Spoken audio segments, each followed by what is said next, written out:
তাহলে কি আপনি ভাইরাল হতে চান? না, ভাইরাল হওয়ার কোনো ইচ্ছে নেই, কারণ আমি অনেক আগে ভাইরাল হয়ে গেছে। আর এই ভাইরালের তো আসলে দাম নেই।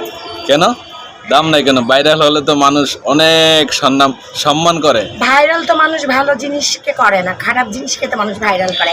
এখন আমি উল্টাপাল্টা কিছু বলবো তাহলে আমি ভাইরাল হয়ে যাব, কিন্তু আমি যদি এখন ভদ্রভাবে কিছু বলি তাহলে তো আমি ভাইরাল হবো না। তাই? হ্যাঁ, তো এটাই সত্যি। নতুন কোনো জীবন সঙ্গী ইচ্ছা নেই। তাই? হুম, তাহলে কি আমরা আপনাকে মিডিয়াতে পাবো অল টাইম?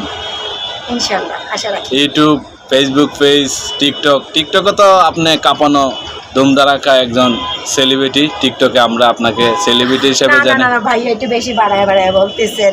আসলে আমি কোনো সেলিব্রিটি না, আমি হচ্ছে একটা সাধারণ মানুষ।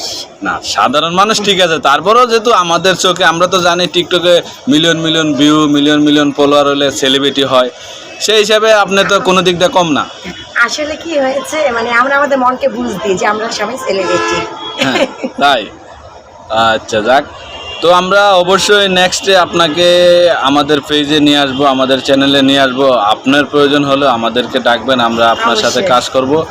ভাই বোন মিলে কাজ, অবশ্যই সবার প্রতি রাপটা লইল। দর্শক আপনাদের সবাইকে লাভ দিয়ে দিল, আপনারা সাপোর্ট করবেন অবশ্যই। এই আপুটাকে খুব শীঘ্রই আমাদের চ্যানেলে এবং পেজে পাবেন ওনাকে।